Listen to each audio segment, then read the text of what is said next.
I come today with another better Anambra soup. Yeah, here we have our soup. I bet you will join me to the end, watch this video and see how I prepared it. So I'm using goat's meat and a small beef, which I'm going to season with only salt before I cook the meat and set it aside. So this is cocoyam.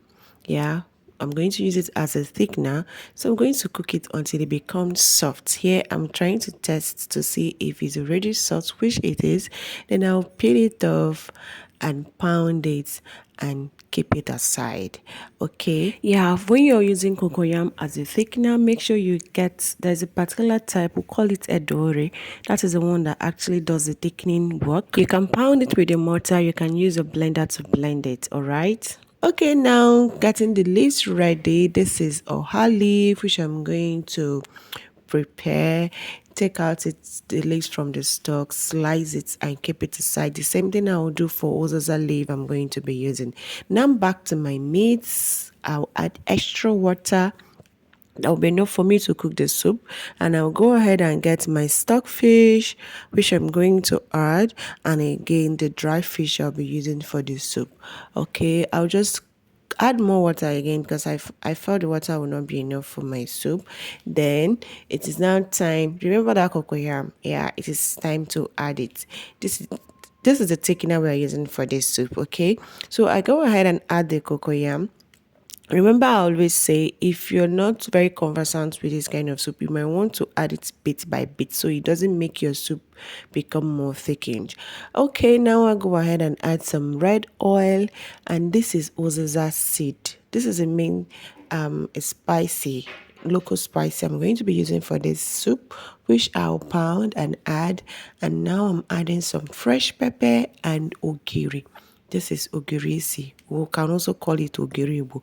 So I'm kind of dissolving it because I found out that it might not really dissolve. I'm not cooking on a high heat. I'm just cooking on a medium heat. And after I've added everything, I'll allow it to simmer for about 5 minutes before I go ahead and add my crayfish. At this point, I also add some salt to taste, stir it very well, allow it to cook for another 5 minutes. And now when the cocoyam has completely dissolved, it is now time to add my oha leaf, which you're going to wash properly and add. Then also prepare the ozaza leaf, which I'm also going to add. So here I just added the ozaza leaf and cover it and allow everything to cook for about 5 minutes on a low heat. Okay, now I just open up the pot at interval and stir it so that it doesn't start burning. You know, we use thickener cocoyam. It's likely going to burn if you keep it covered for so long. Guys, if you have watched this video to this point, kindly subscribe to my channel. Give this video a like, drop a comment where you're watching from, and share this video, please. Okay, now after 5 to 7 minutes, our soup is ready.